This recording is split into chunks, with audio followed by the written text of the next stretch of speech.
আমি বললাম, ছোট ভাই আস্তে করো, অনেক কষ্ট হচ্ছে। তখন সে আমাকে সান্ত্বনা দিয়ে বলল, আপু, তুমি যদি একটু সাহস রাখো তাহলে আরও ভালোভাবে সামলাতে পারবে। তো বন্ধুরা, যদি পুরো গল্পের আবেগ অনুভব করতে চান এবং পুরো ঘটনাটা জানতে চান, তাহলে ভিডিওটি শেষ পর্যন্ত দেখুন। আমার নাম রূপা। আমার বয়স ২৭ বছর। আমি এখনও অবিবাহিত। আমার ছোট ভাইয়ের নাম হৃদয়।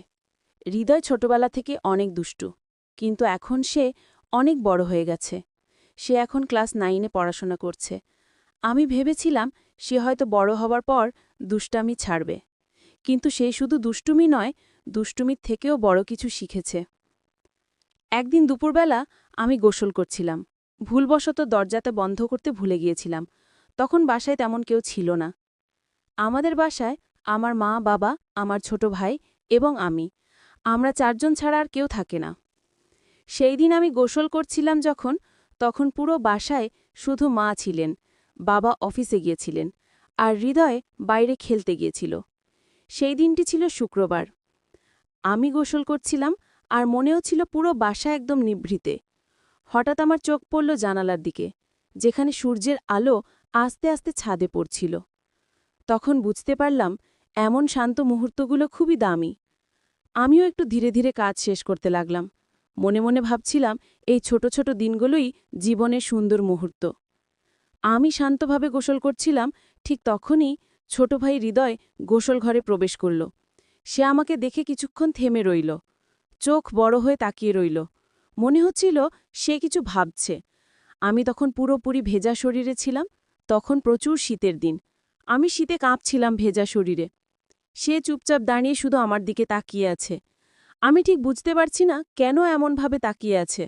তার চোখে যেন একটা অদ্ভুত ভাব প্রকাশ পাচ্ছে, যা আমি সহজভাবে বোঝাতে পারব না।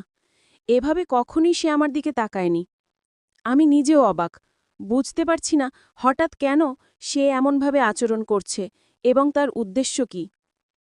আমি হৃদয়ের দিকে তাকিয়ে বললাম, হৃদয়, তুমি এভাবে কেন শুধু দেখছ? তুমি তো সাধারণত আমার দিকে এমনভাবে তাকাতো না। এখন আমি গোসল করছি, হঠাৎ এসে এভাবে আমার দিকে কেন তাকাচ্ছ? তখন হৃদয় মুচকি হেসে বলল, আপু, হঠাৎ তোমাকে এমন অবস্থায় দেখে আমি অবাক হয়ে গিয়েছিলাম।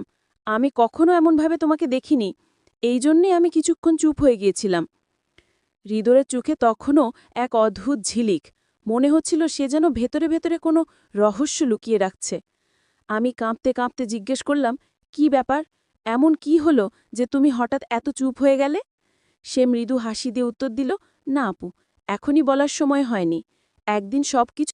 আমি তার এই অদ্ভুত আচরণ দেখে আরও কৌতূহল অনুভব করলাম। মনে হলো হৃদয় কিছু একটা দেখেছে বা বুঝতে চাচ্ছে, যা সে এখনই প্রকাশ করতে চাইছে না। আমি চুপচাপ দাঁড়িয়ে রইলাম, ভাবতে লাগলাম হৃদয় ঠিক কী ভাবছে। তার চোখের সেই রহস্যময় ঝিলিক আমাকে আরও আগ্রহী করে তুলল, যেন আমি নিজেও জানতে চাই এই ছোট্ট মুহূর্তের মধ্যে সে কী লুকিয়ে রেখেছে। আমি তখন একটু বিরক্ত হয়ে নরম গলায় বললাম, রিহি, তুমি এতক্ষণ ধরে দাঁড়িয়ে আছো, আমার অস্বস্তি লাগছে। আমি তো এখন গোসল করছি। তুমি এখন যাও, পরে যদি কিছু বলার থাকে তখন বলবে। তুমি যতক্ষণ এভাবে তাকিয়ে আছো আমার কেমন অদ্ভুত লাগছে। আমি বলেই আবার নিজের কাজে মন দিলাম, কিন্তু মনে মনে ভাবতে লাগলাম হৃদয় আসলে কেন এতক্ষণ ধরে দাঁড়িয়েছিল। তার চোখের সেই রহস্যময় দৃষ্টি আমার ভেতরে অজানা এক প্রশ্ন রেখে গেল। গোসল শেষ করার পর আমি আমার কাপড়গুলো ধুয়ে ছাদে নিয়ে গেলাম। যখন সেখানে কাপড় নেড়ে দিতে শুরু করলাম, হঠাৎ দেখি হৃদয় সেখানে দাঁড়িয়ে আছে। আমি তখন একটু বিস্মিত হলেও শান্তভাবে কাজ চালালাম। তখন সে কাছে এসে বলল, আপু, আমি একটু সাহায্য করি, তাহলে তোমার জন্য সহজ হবে। তারপর সে আমার হাত থেকে কাপড়গুলো নিয়ে আমাকে সাহায্য করল। আমরা একসাথে কাপড় নেড়ে দিলাম। আমি লক্ষ্য করছিলাম, যখন আমি কাপড়গুলো বালতিতে করে ছাদে নিয়ে যাচ্ছিলাম, তখন হৃদয় আমার দিকে একটি অদ্ভুত দৃষ্টিতে তাকাচ্ছিল। তার তাকানোর ভঙ্গিটা অন্যরকম, যেমন কিছু ভাবছে কিন্তু প্রকাশ করছে না। আমি ঠিক বুঝতে পারছিলাম না সে কেন এমনভাবে আমার দিকে তাকিয়ে আছে। তারপর যখন সে কাপড় নাড়াতে সাহায্য করতে নিল, তখনও তার চোখের সেই ভঙ্গিটা একদম একই রকম ছিল। মনে হচ্ছিল সে কেবল দেখছে এবং শিখছে। আর সেই ছোট্ট মুহূর্তগুলো আমাদের মধ্যে একটি অনন্য কৌতূহল তৈরি করছে। রাতের বেলায় যখন আমরা দুজন ঘুমোতে যাচ্ছিলাম, তখন হৃদয় হঠাৎ আমাকে একটি প্রশ্ন করল, আপু, তুমি কি কারোর সঙ্গে রিলেশন করো? তুমি কি কখনো কারোর সঙ্গে প্রেম করেছ? আমি নিজেও অবাক হয়ে গেলাম। এতদিন সে কখনো এই ধরনের প্রশ্ন করত না, আর আজ হঠাৎ এমন জিজ্ঞেস করল। দুপুরবেলায় গোসল করার সময় তার অদ্ভুত আচরণ, তারপর কাপড় নিয়ে যাওয়ার সময়ও তার মনোযোগ, সব মিলিয়ে আমি ভাবছিলাম সে আসলে কি চাচ্ছে। আমি শান্তভাবে এবং সুন্দরভাবে উত্তর দিলাম, না হৃদয়, আমি কারোর সঙ্গে রিলেশন করি না, প্রেমও করি না। এখন এই ধরনের কোনো চিন্তা নেই। বর্তমানে আমি পড়াশুনো নিয়ে খুব ব্যস্ত।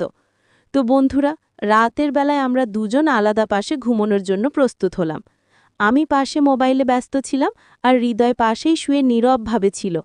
হঠাৎ আমি লক্ষ্য করলাম খাটে হালকা নড়াচড়া হচ্ছে, শুধু ছোট ছোট শব্দ, যা যেন স্বাভাবিকভাবে শুয়ে থাকার সময় হতে পারে। আমি ভেবেছি হয়তো খাটের ফাঁক বা নরম সিটের কারণে এমন হচ্ছে। আমি আবার মোবাইল টিপতে শুরু করলাম। কিছুক্ষণ পর আবার ওই রকম শব্দ আস্তে আস্তে হচ্ছিল।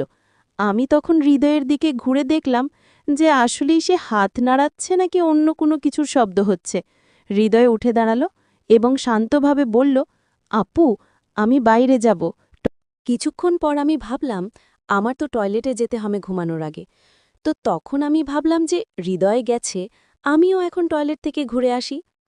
আমি টয়লেট থেকে ফিরে আসলাম, আর হৃদয় শুয়ে নিজের মোবাইলে ব্যস্ত। রাতে পুরো বাসা শান্ত ছিল। আমি শুয়ে বসে ভাবছিলাম আজকের দিনটা কত অদ্ভুতভাবে ভরা। দিনের ছোট ছোট মুহূর্তগুলো, তার আচরণ এবং আমাদের মধ্যে থাকা ছোট্টখাটো কৌতূহল, সব মিলিয়ে মনে হলো আজকের দিনটি বিশেষ। আমি শান্তভাবে শুয়ে পড়লাম, আর হৃদয়ও পাশে চুপচাপ শুয়ে রইল। আমরা দুজনেই নিঃশব্দে আমাদের নিজ নিজ চিন্তাভাবনা করছিলাম। কিছুক্ষণ পর আমি ধীরে ধীরে ঘুমিয়ে পড়ি। রাতে ঘুমের মধ্যে আমি যেন পুরো দিনটার নানা ছোটখাটো মুহূর্তগুলো মনে মনে পুনরায় ভাবি। দুপুরবেলায় গোসলের সময় হৃদয়ের আচরণ, কাপড় নাড়ানোর সময় তার সাহায্য এবং রাতের খাটে সেই অদ্ভুত নড়াচড়ার স্মৃতি। মনে হচ্ছিল আজকের দিনটা শুধু সাধারণ কোনো দিন নয়, বরং আমাদের মধ্যে ছোট্ট রহস্য এবং অদ্ভুত কৌতূহলের এক বিশেষ অধ্যায়। যখন আমি গভীরভাবে ঘুমিয়ে পড়ি, তখনও হৃদয় তার মোবাইল নিয়ে ব্যস্ত ছিল। সে কি করছিল, কার সঙ্গে কথা বলছিল বা কোন তথ্য খুঁজছিল, সেটা আমার জানা ছিল না। তবে আমি অনুভব করতে পারছিলাম তার মন এখনও পুরোপুরি শান্ত নয়, বরং সে যেন গভীরভাবে নিজের দুনিয়ায় ব্যস্ত। আমি জানতাম না, হয়তো সে কিছু ভাবছে, হয়তো কিছু পরীক্ষা করছে, বা হয়তো নিজের মতো ছোট্ট খোঁজ খবর নিচ্ছে। কিন্তু স্পষ্ট ছিল রাতের এই সময় সে একাকী নয়, তার মন কিছু না কিছু কার্যকলাপে ব্যস্ত। রাত যখন আরও গভীর হল, তখন এক অদ্ভুত ঘটনা ঘটল। সেই মুহূর্তে ঘরের পরিবেশটি নিস্তব্ধ, শুধু বাইরের বাতাসের শব্দ এবং দূরে দূরে কখনো একটি মৃদু আওয়াজ।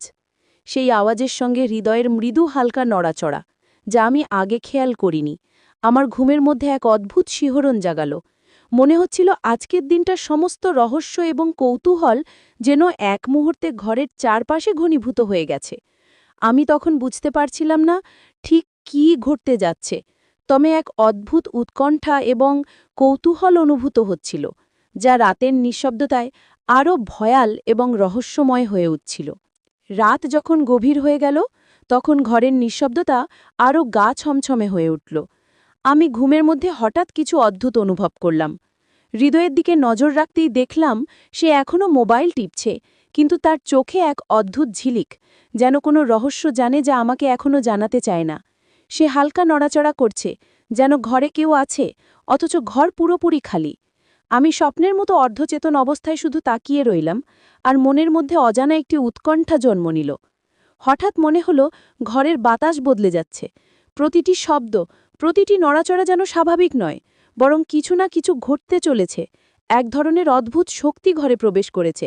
হৃদয় একসময় দাঁড়িয়ে মোবাইলের আলোতে তার মুখের রং পরিবর্তিত হচ্ছে।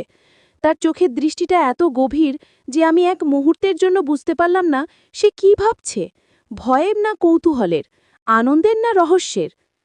আমি ধীরে ধীরে শরীর নাড়ালাম, কিন্তু হঠাৎ দেখলাম হৃদয় উঠে দাঁড়িয়েছে। সে কিচ্ছু বলল না, শুধু আমার দিকে তাকিয়ে আছড়ে পড়ল চোখের গভীর এক রহস্যময় দৃষ্টি। তখন মনে হলো আজকের দিনটা, দুপুরবেলার সেই অদ্ভুত ঘটনা থেকে শুরু করে এখন পর্যন্ত সবই একটি নিখুঁতভাবে সাজানো রহস্যের অংশ। আমার ভেতরে এক অজানা উত্তেজনা জন্ম নিল, একদিকে ভয় আর একদিকে কৌতূহল। আমি বুঝতে পারছিলাম হৃদয় কিছু জানে, কিন্তু আমাকে এখনো জানাননি। ঘরের নিঃশব্দতা ভেঙে হঠাৎ কোনো ছোট আওয়াজ মাথার পাশে বা দূরের কোনো কোণে শোনায়, এবং সেই মুহূর্তে আমার হৃদয়ে অচেনা রকম স্পন্দিত হতে লাগল। মনে হলো রাতের এই সময়ে, এই মুহূর্তগুলোতে কিছু এমন ঘটছে যা আমি স্বাভাবিকভাবে বুঝব না।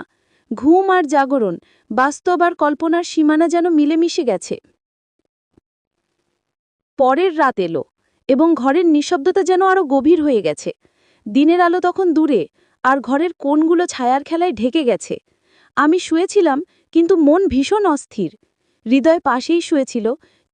রাতের মধ্যভাগে হঠাৎ মনে হল কেউ ধীরে ধীরে খাটে নড়াচড়া করছে। আমি চোখ খোলার চেষ্টা করলাম, কিন্তু অর্ধচেতন অবস্থায় চোখে শুধু হৃদয়ের ছায়া। সে এবার মোবাইল টিপছে না, বরং এক অদ্ভুতভাবে খাটের দিকে হাত নাড়াচ্ছে, যেন কিছু পরীক্ষা করছে। আমি কিছু বলিনি, শুধু দেখছি।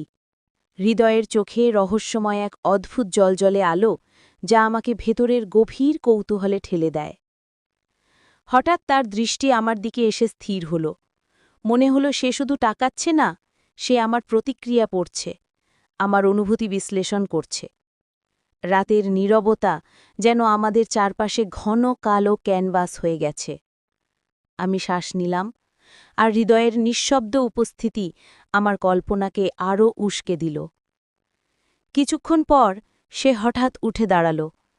তার হাত অদ্ভুতভাবে নড়াচড়া করছে, আর ঘরের মধ্যে বাতাসে একটি অদ্ভুত শীতলতা ছড়াল। মনে হলো রাতের এই মুহূর্তে কিছু পরিবর্তন ঘটতে চলেছে, কিছু যা দিনের আলোয় কখনো সম্ভব নয়। আমি ভীত এবং আগ্রহী, দুটি অনুভূতি একসাথে লড়ছে। হৃদয় হঠাৎ আমার পাশে এসে দাঁড়াল, কিন্তু এতটুকু শব্দও বের করল না। শুধু চোখের দৃষ্টি দিয়ে বলছে, আপু, তুমি এটা দেখছ না, কিন্তু আমি এটা অনুভব করছি। তার দৃষ্টিতে এমন গভীরতা যা আমাকে বেদনাও দেয়, কিন্তু একরকম আকর্ষণও অনুভব করি। মনে হলো রাতের এই রহস্যময়তা আমাদের দুজনকে এক অদ্ভুত বন্ধনে বাঁধছে, যেখানে কথার দরকার নেই, শুধু চোখের ভাষা যথেষ্ট। ঘণ্টার পর ঘণ্টা নীরবতার মধ্যে কেটে গেল। কখনো হালকা নড়াচড়া, কখনো অদ্ভুত হাহাকার, আর কখনো মনে হলো হৃদয় কোনো অদৃশ্য জগৎ খুলে দেখাচ্ছে। আমি বুঝতে পারলাম এই রাত শুধুই ঘুমের নয়, এটি রহস্য, আবেগ এবং কিছু অজানা অনুভূতির পরীক্ষার রাত। শেষে রাত গভীরতম অন্ধকারে ঝুঁকে গেল। হৃদয় নীরবভাবে শুয়ে থাকলেও তার চোখের ঝিলিক এখনো জ্বলছে। আমি ধীরে ধীরে ঘুমের পর্দা আঁকতে শুরু করলাম, কিন্তু মন জানে আজকের রাত আমাদের দুজনের মধ্যে যে রহস্য তৈরি করল, তা কেবল ঘুমের মধ্যে অল্প অংশ প্রকাশ পেল। আরও গভীর কিছু বাকি আছে, কিছু যা পরের দিন, পরের রাত এবং পরবর্তী মুহূর্তে ধীরে ধীরে উদ্ঘাটিত হবে।